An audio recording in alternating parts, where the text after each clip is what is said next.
But let's start in the studio, shall we? Reflecting on this victory, Ali, for Real Madrid, which I suppose, given what we saw in the first game, it was all about just getting over the line today, wasn't it? It was, and 7 minutes in, the game changed dramatically because of the red card to Raul Asencio. And so, in some ways, you can argue that it's the worst thing that could have happened to Real Madrid and Xabi Alonso, the fact that they go down a man. But in other ways, you can argue it's the best thing that could have happened to Xabi Alonso and Real Madrid. We saw a better version of Real Madrid and a more organized, better structured Real Madrid with 10 men than we did with 11. Up until the red card, I can tell you how many times Pachuca actually got in behind Real Madrid.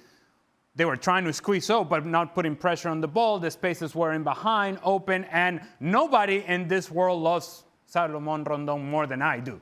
Vamos, Venezuela. Yes, I've said that time and time again. But Salomón Rondón shouldn't be running in behind and getting in behind your back line as often as he did.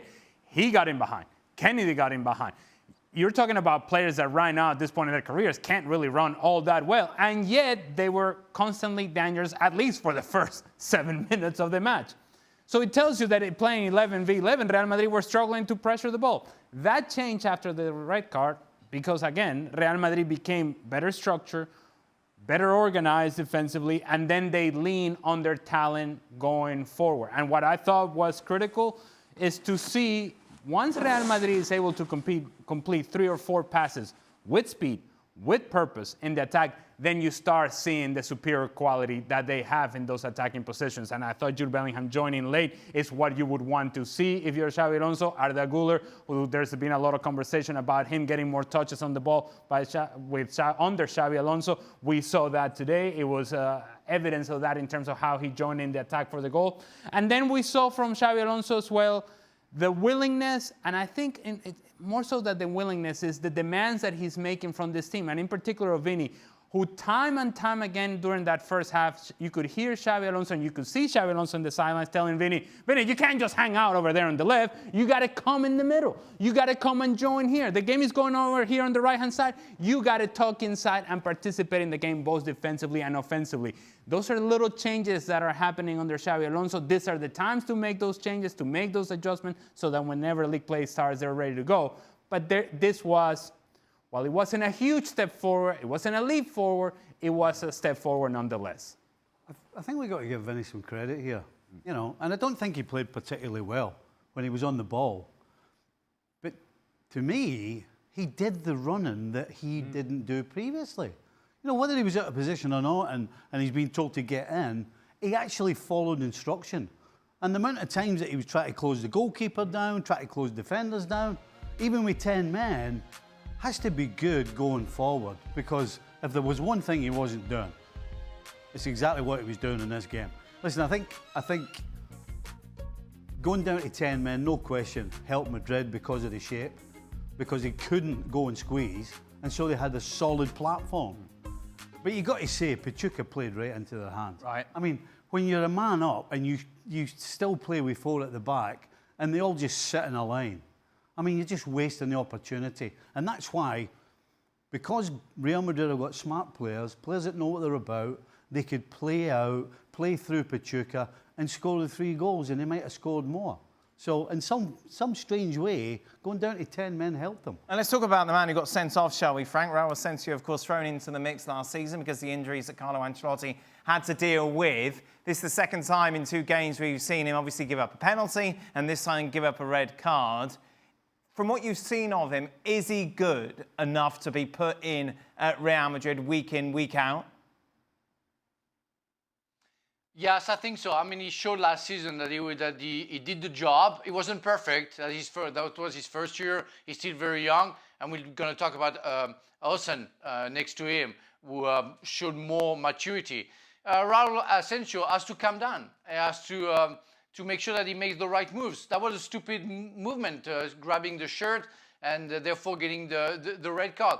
He will have to make some better decision while he's defending, and that's it. He has to cool down a little bit to make sure that he is clear in his head and he knows what he has to do. But he has to be helped by the others as well. And I'm pretty sure he can make with Rudiger, with Oysen, he's gonna work hard and he's gonna get better. First choice centre back, Sid, Huijsen and Militao when he's back, I assume. Yeah, I think so. Depending, of course, on what they decide with Rudiger, because of course, if you've got Rudiger and Militao, you may well decide one. You may well decide one or the other of those two. I think you want a Howson playing because I think you want someone who brings the ball out. He's been quite explicit actually about talking about how Xabi Alonso has asked him to do that kind of play, to bring the ball out from the back, to give them the starting point of those moves, which really and truly they didn't have last season. I think Howson's going to be really important. And I think Asencio is an interesting case because I think partly he stood out last year because he was physically strong, very aggressive, very quick, and covering lots of gaps. I think if you've got a defence that doesn't leave those gaps, and you haven't got that player who's essentially his biggest quality is the ability to kind of sweep up for others and tidy up problems for others because of his physical capacity, then I think that his qualities will probably be diminished, or at least will not be shown so much. So yeah, I think it will be Howson and either Rudiger or Militao, unless of course Xabi does end up playing with 3 central defenders. So, Sid, the narrative coming into this was that of all the European teams, Real Madrid were the ones that were taking it seriously. How has that been taken over the last week? Right, okay, so there's a couple of things here. The first one is to say, when you talk about how seriously a country, if you like, a footballing environment is taking a tournament, and you talk about Spain, really and truly it comes down to Real Madrid. So, does this competition matter in Spain? Yes, because Real Madrid are playing it in terms of the following of the games, in terms of people's interest in it, in terms of media coverage and so on. Now, here's the problem, though. And it's impossible to do this, and I need to try and think of a way of doing this. I'm not entirely convinced that what we're seeing in terms of the coverage, in terms of the following of it, and in terms of the analysis of it, is really massively different from what we would normally see in pre-season. By which I mean the focus is, and of course we're doing it as well now, the focus is on what Xabi Alonso is building, not is this a competition Xabi Alonso is going to win. Right. Now I think that focus may well happen from the knockout stage onwards because of course everybody assumes they'll get through the group and they'll get through the group winning it despite the fact they didn't win the first game. So the focus I think is on the construction of a team rather than necessarily on the competition, if you see what I mean. Now, that's one thing. The flip side of this is that there was an interview on Spanish TV the other day with Florentino Perez, who almost never talks to media, in which he talked, and I must admit, I thought talked in a slightly strange way. I don't know how to put this politely. He appeared a bit confused. And he talks about the importance of this competition and how this was what he'd been looking for in an elite worldwide competition where people could watch Real Madrid for free and this was the very, very best teams around. And he was, if you like, investing in this competition with a significance. Now, of course, you know that if he is saying that, that filters through the whole club. Now, regardless of whether or not you agree with his argument and for what it's worth, I didn't think it made a huge amount of sense. But that tells you that Real Madrid do care, but they care in the context of a team that's being constructed. And I'm sure they'll care a lot more if they win it. That's where we are. The further you get in this competition, the more seriously Real Madrid are going to take it. It's as simple as that, isn't it? 125 million times more they'll care about it. Yes, indeed. A word on Arda Güler, of course. This is kind of given his season where he maybe stumbled last year after that performance in the Euros. It's only 2 games. Yeah. Ali mentioned getting the ball more. That's what they're looking to do. It's kind of tricky, isn't it, to come to any sort of conclusions? Well, it is, but at the end of the day, when you get an opportunity, you have to take it. Right. And you cannot argue that today he took it. He scored a great goal. He put the work in. And he had some nice passing, some nice movement. So at the end of the day, Arda Güler can only turn up and produce. And after that, it's up to the manager whether he plays him or not. So for Arda Güler, forget everything else, just perform. And then you'll find out whether you're in or out. The key for Arda Güler is going to be whether Real Madrid gets back to being in control of matches. And I'm not even talking about the Club World Cup. I'm talking as we project into the season. Can they control matches? If you go back to last season, it is hard to think of matches in which Real Madrid were in full control of the pace of the game. Were in full control of how the game was going to be played. Why is that important for Arda Güler? Because he is a guy that needs some freedom to go and get the ball wherever he sees fit. He is a guy that does need sort of that ability to, I'm gonna appear in this space, I'm gonna appear in that space. And in order to do that, your team has to have the ball consistently. And that wasn't always the case for Real Madrid last season, in which at times they became very much a transition team. And in fact, it's what they were today as well, a transition team. So if they control the pace of the game, he becomes far more effective. A point that Sid made there about the back three, we already saw it today. Late in the match, Xabi Alonso, unnecessarily so because the game was under control, he said, let me see what this looks like. Right. And if you go back to Bayer Leverkusen, that's how he played, with a back three. And so don't be surprised. We're asking ourselves, well, is this guy going to play, or is that guy going to play, or is that guy going to play? How about all three of them could play? All the three guys that you mentioned. They could be the ones that are starting. And in fact, he put out wing-back on the right-hand side, wing-back on the left-hand side. I don't know that you can get away doing that with Real Madrid, but that is what we saw from Xabi Alonso by Leverkusen, and he tried it today. Didn't work out all that well because they actually gave up a goal late in the match. Regardless, it's something that he wanted to try and he wanted to see. Go on, Frank, last point with you. Yeah, whatever we can say about the team that we saw, and I agree with Ali when he said at first that they were a little bit better when they were 10 against 11. But if they don't have Thibaut Courtois, they lose that game. That's as simple as that. I mean, after the red card from Asencio, they have Pachuca have a very big chance where Osen plays very well, the 1 against 2, but after Courtois had like two saves. But he had like 6 or 7 saves today. And without him, I mean, some people, they put Jude Bellingham player of the game. I mean, some people don't know anything about football. Courtois was the man of the match. He was, no, really, with all due respect for Jude, you know, he scored the goal there. But Courtois saved Real Madrid today. That's a fact. And it says a lot about the fact that, yeah, they were 10 against 11, but they were opened up from the beginning. So without him, I think it would have been a different story. At the front page of Marca, the party of the century. And let's just put in a context into why this is so special for one of our guests. Back in 2012, Sid Lowe tweeted, "The club that gave the Premier League Cazorla, Michu and Mata is under threat of going out of business. Please buy shares." And this was a campaign that Sid led amongst football fans in Europe to get involved, to try and save the club. And obviously that's exactly what happened in the end. Sid, as much as we take the mick on this show, this is an incredible story over what has happened over the last 13 years. And it must feel very special to have played a part in it. Yeah, I mean, for what it's worth, the part I've played in Real Oviedo has been, I think, exaggerated enormously, particularly by people in Oviedo who treat me far better than I deserve to be treated. But Oviedo's story over the last 24 years since they were in the first division. In that time, they've been down to the 4th tier, the 3rd tier, the 2nd tier, now back into the 1st tier for the first time in 24 years on 2 different occasions. Very, very close to going out of business in 2003 and in 2012. On both occasions, I think this is what's made Real Oviedo special, because really and truly we're talking about a kind of a normal first division club, a normal provincial first division club, except for the fact that this experience over 24 years has given them an identity, it's given them a cause, it's given them a mobilisation and a sense of importance for the supporters themselves. Because in 2003, without political backing, in a financial crisis, it's the fans that saved the club in 2003. In 2012, again, it's supporter mobilisation that really helps to save the club. With that extra dimension that you're talking about of kind of international supporters becoming involved, essentially they have one last throw of the dice to try and save themselves, which is to launch a share issue and see if they can get, and think about this number, by the way, see if they can get to €2 million to save the club. It's not very much to save a club.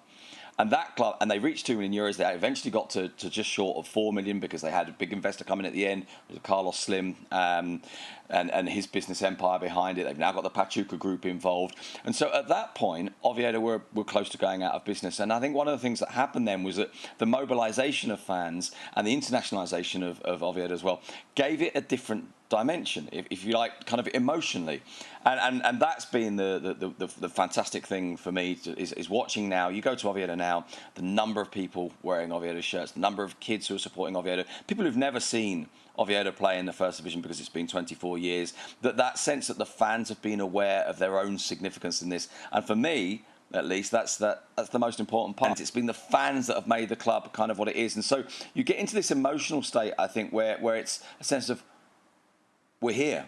And it's not that it doesn't matter that it's the first division, but just the very fact of existing and surviving and mobilising and seeing thousands and thousands of fans all over the city, the stadium absolutely packed. And I think that was it as much as anything else. For me personally, the feeling was kind of one of nostalgia, I think, building up to the game. That idea that, we've been 24 years not in the first division. And next year's it's a whole new world. It's a totally different sense of kind of what our environment is, who we are as a club, but hoping that those things that we've gained through the bad times, and the phrase they use all the time in Oviedo is mud.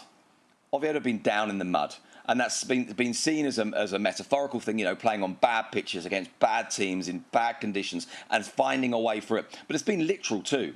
And genuinely, when Oviedo went down to Tercera División and even a little bit in Segunda B, they were playing on tiny, tiny pitches. In some cases, not very much better than a kind of a local park pitch or a local club pitch. And this is, I think, what has kind of, if you like, built the character of Oviedo. That sense of they couldn't kill us. We couldn't be finished off. We came through it, and nothing can defeat Oviedo now. Even if they were to go into the first division next year and lose every game 10-0. This doesn't get taken away anymore. How grumpy are you going to be when you send you to Osasuna Athletic and you can't see Oviedo? No, I mean, I've already decided this. This is going into the production team right now. I am not going anywhere that's not Raul Oviedo. But maybe no. But look, maybe I'll accept some of the other games. But there is a suggestion. Diva, total diva. Yeah. I desperately want to be at Raul Oviedo's first game of next season. Who do you want it to be, Sid? I was actually in. Actually, that's a great question because I've been talking to friends about this over the weekend. I do not want Oviedo to play a first game in the first division against a team that's just come up.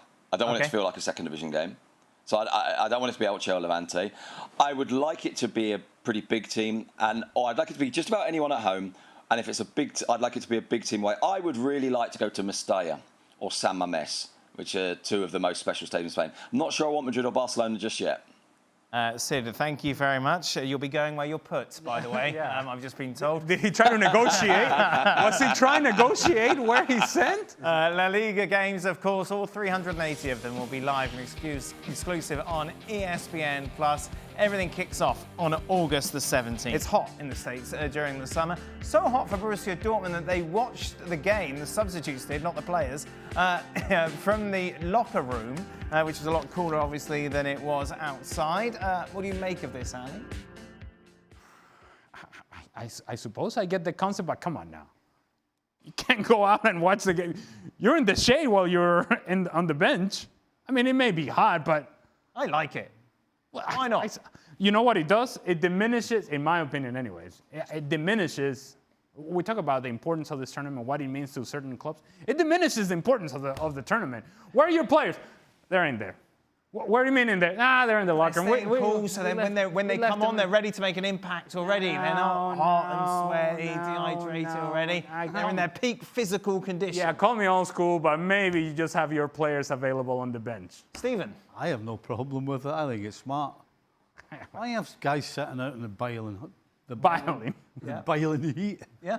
Yeah, I get no problem with it at You'd all. have loved it back in the day, wouldn't you, MLS, you and Paul? Oh, yeah. Would you have done that as a manager? Yeah, if it was that one. You played with teams, you coached teams here that when we were playing in 100-degree weather.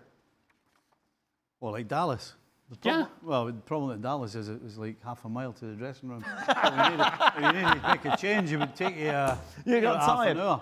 Without question, it has been a summer so far in which Liverpool have won the transfer market, of course, bringing in some big hitters, including Florian Wirtz. Kerkez looks like it's a done deal, and of course, Frimpong across the line as well. Let's hear more, shall we, from Frimpong speaking about the signing.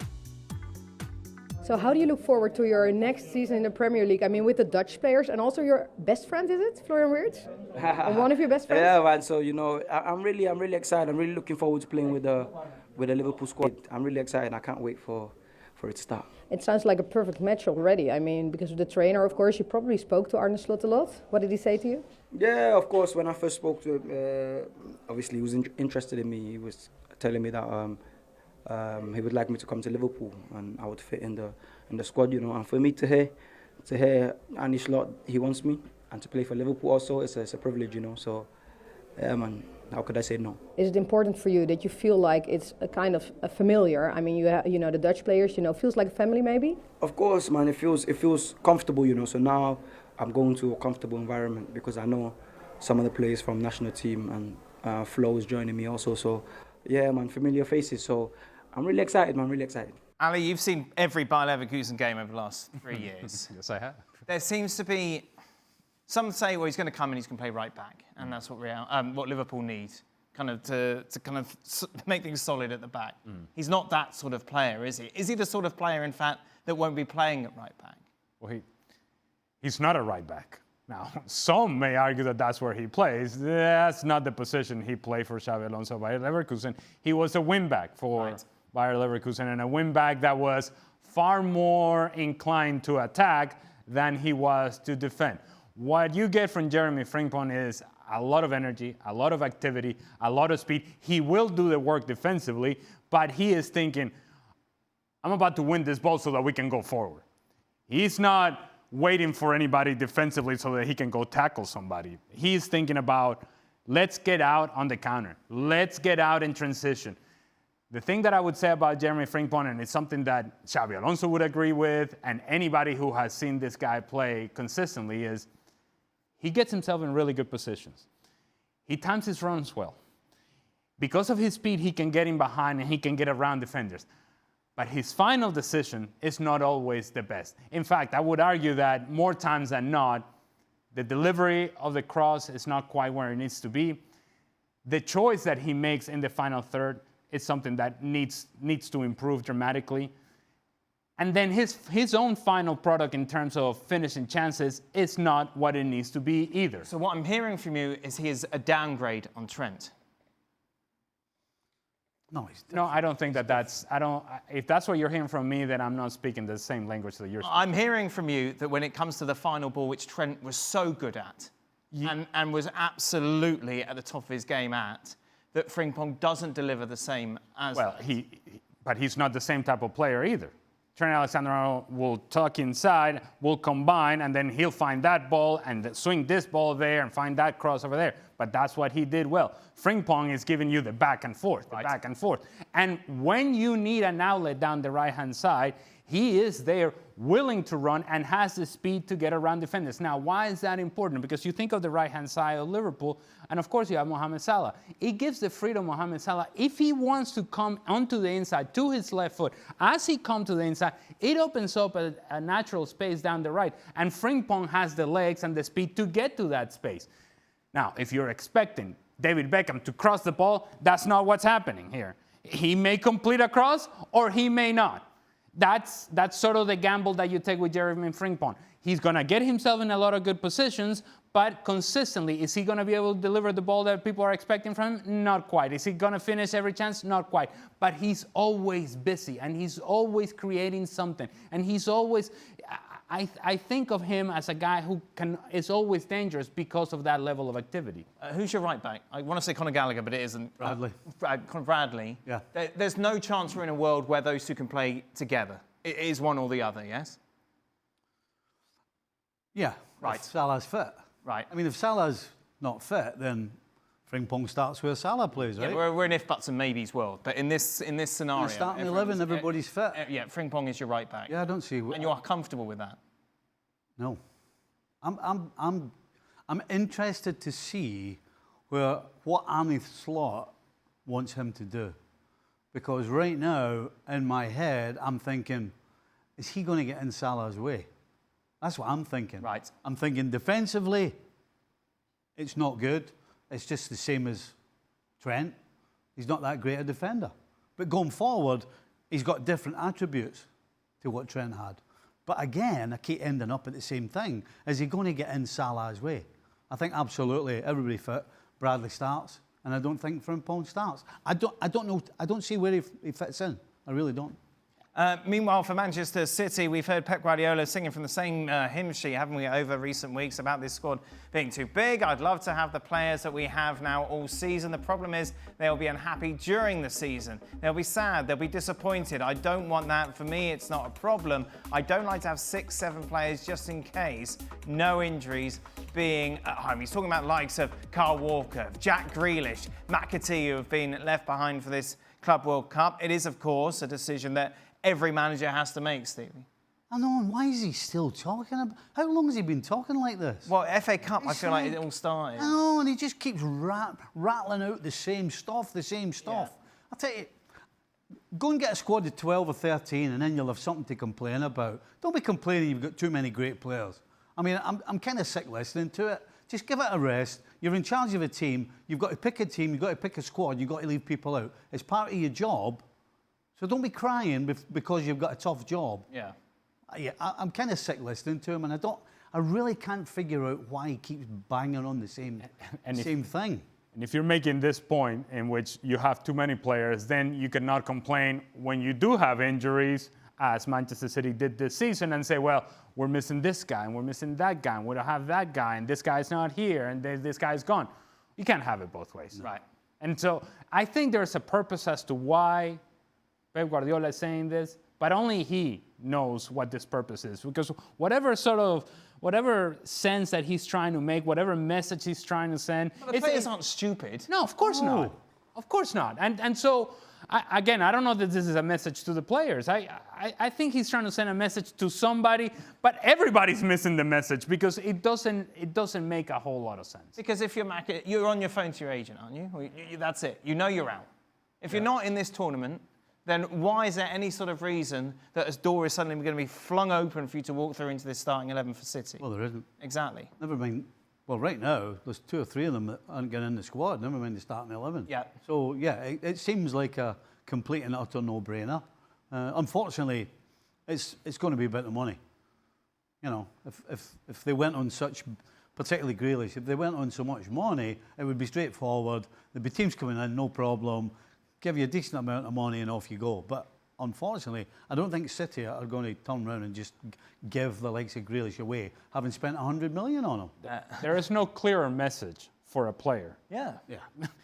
If you're not traveling, if you're not making the traveling squad for a large tournament like this one is, or a long tournament as this one is, you're not in the plan.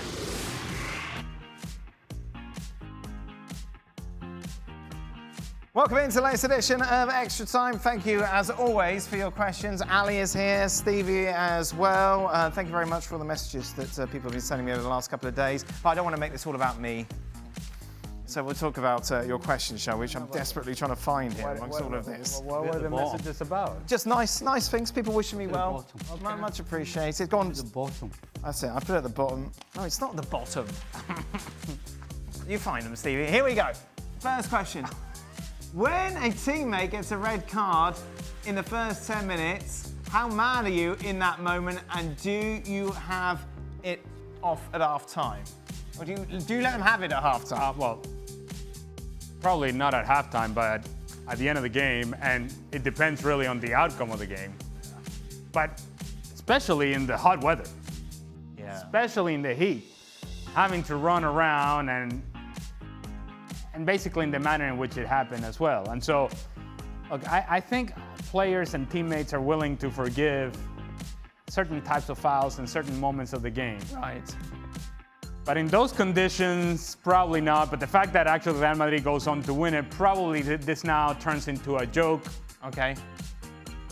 Just the manner of the sending off. For example, the Nico Jackson challenge. Yes. Compared to what we saw from Asencio, which was essentially just a tug of the shirt. Does that then dictate what's said? Yeah, well, yes, but I also think that the Nico Jackson was much later in the game, whereas Raul Asencio leaves now 85 minutes for people to have to run in a manner in which I suppose they were not ready to do ahead of him getting himself thrown out. But as we said on the show, Real Madrid were better playing with 10 men than they were with 11, at least in terms of their organization and their structure.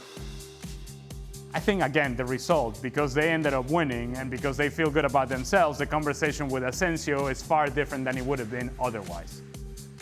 Stevie, have there been times in your career where you've seen it happen? People have a go at others for red cards? Yeah, it's again, it completely depends on the whole circumstances and all the other things. But I've seen a couple, and it's never a long. It's just a word on the way by, just looking somebody straight in the face, and thanks very much. Or other types of language, making them just know exactly what it is. As a coach, if somebody does something really stupid, I would pull them out in front of the players after the game, and then just let them stew. Don't talk to them. Let them stew. Explain that in a little more detail. What do you mean? Well, there has to be accountability. Okay. And so I've been sent off. I've been sent off. I've done something stupid. How do you treat me at full time? I'll make sure I make an example of you. In what way? What are you doing to me? Verbals. Right. Pointing the finger, straight in your face, verbals. Because half the team... And if I start crying, it does make it tough luck. Right. Half the team will automatically forgive anybody in it. Mm-hmm. Generally, the guys who are in charge of the dressing room are the ones that will be, as I said, they'll have a quick word and make sure you know exactly. Yes. But as a manager, you have to make sure that you're holding somebody accountable, so they know that I'm not just going to forget about it. Right. But again, the severity of the dressing down depends on the situation. Okay. 100%. And if you're Asencio, you would do yourselves a lot of favors by diffusing the situation at the end of the match, and you yourself, without having been dressed down just yet, and getting up and saying, my bad. Right. Guys, I'm sorry. It won't happen again, sort of thing. And so, if you are on as I would have been in this sort of situation, if you are sort of like, I can't wait to tell him everything that I'm thinking and right about this moment, when somebody then diffuses the situation by apologizing, you kind of go, okay. Oh. Okay. I'm pretty sure it was still in the first half. We were playing Southampton away. Right. It was midweek. I'm pretty sure it was the first half.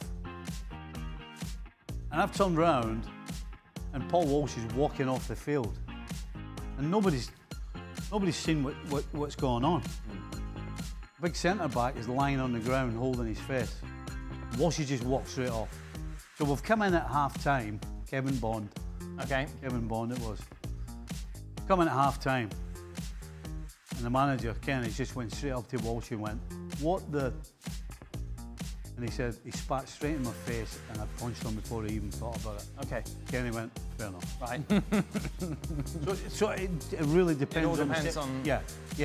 Anybody spits you straight in the face like that, and you punch them. Yeah. Nobody's going to say a word to you. Right. And there's a famous story of when Eric Cantona, of course, got sent off and then kicked someone in the crowd. And Fergie lays into Lee Sharp, I believe it was, for a long time about how they could find themselves losing against Crystal Palace. And then for Eric, he just goes, you can't do that. Stevie, as a young player, how difficult is it to mature and avoid the silly mistakes like Asencio seems to be making? Do you know, this is really tough to answer, because you go from being that guy, and then you kind of just, one day you go, God, it's a while since I did anything stupid. Okay. It's not like you walk in one day and somebody just flicks a switch. Right, it's accumulative. It happens over a period of time. And you kind of just, I remember doing it and just going, oh, hold on a minute. I'm in the team every week. Right. I'm playing well. When did that happen? How did that come about? Nice. Things just flows. Ali, what do you think about Marcus Rashford's comment about wanting to play with Lamine Yamal at Barcelona? Well, so would I. I mean, look. Hey, me too. I mean, of course. But while there was some sort of conversation about Marcus Rashford at some point where perhaps there was an emptiness of newsworthy items to talk about early on in the summer, and he seemed to be some sort of option for Barcelona, now that conversation has cooled down significantly and dramatically. and it's now Nico Williams.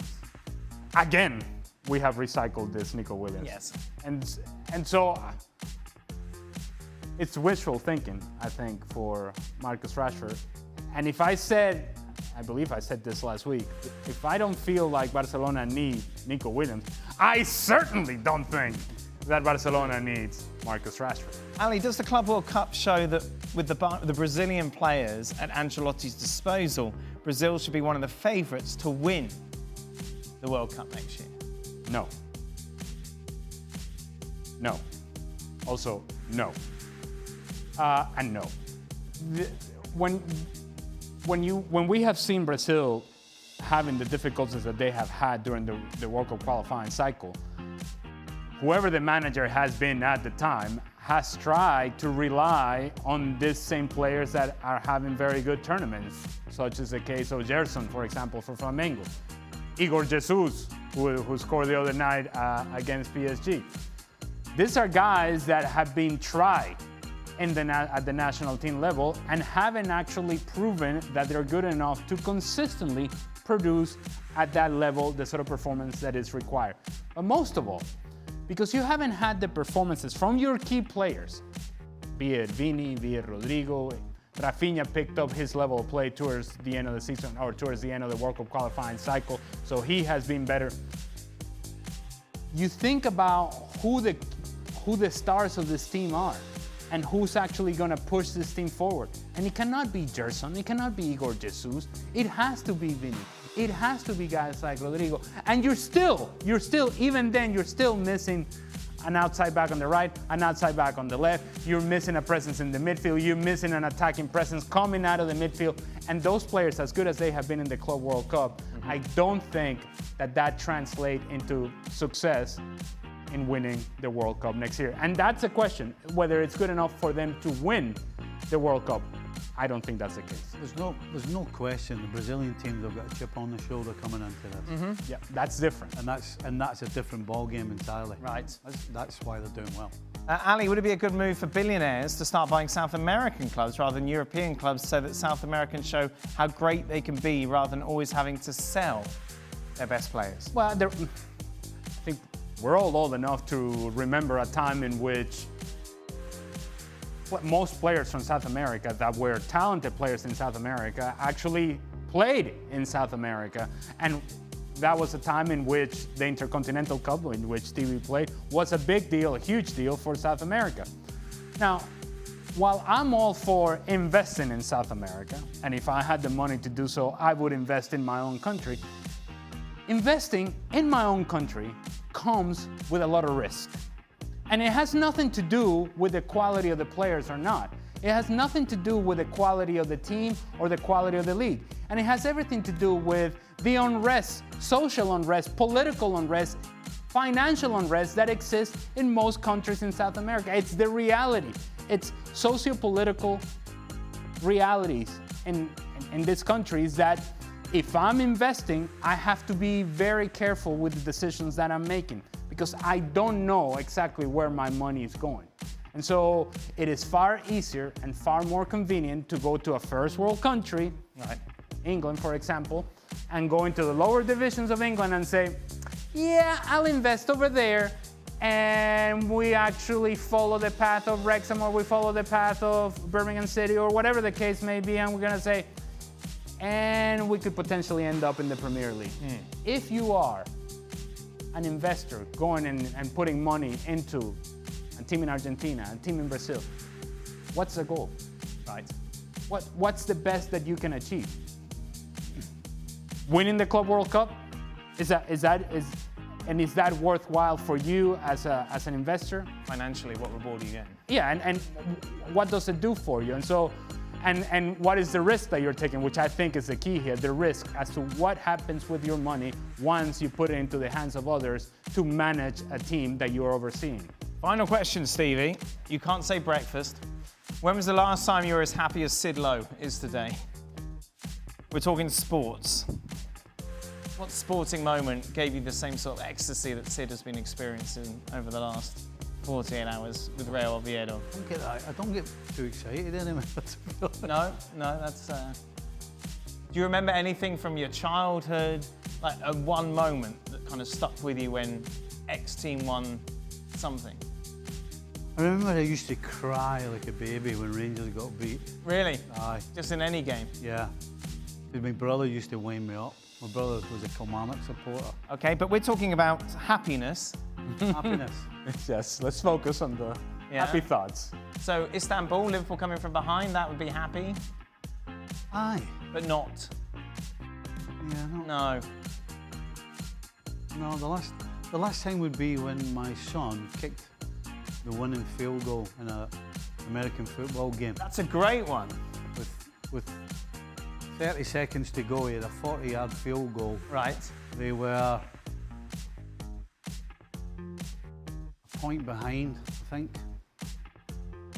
Aye, point behind, 40 yards, 30 seconds left. Yep. Local rivals, packed out, 3,000 people there for the town against the town next to the rivals. And he kicked a field goal and we won. That's awesome. And then we ran on the field. Yeah. Yeah, that was the last time. Oh, very. And what snarky comment did you give to him, knowing you? No, I just had a smile. Oh, yes. nice. Oh, what a teddy bear you are. That's a great my boy. Ali? Well, it's upcoming. September, when Venezuela hopefully are able to. Because they've never done it before. Oh, no, get ready for the fall. Well, actually, in September, we'll put ourselves in a position to then go into the playoffs, and then. Yeah. So I'm hoping that There's September. not an element at all within your body resenting the fact that they're going to do something that you guys were so close to doing but never did. Not at all. No.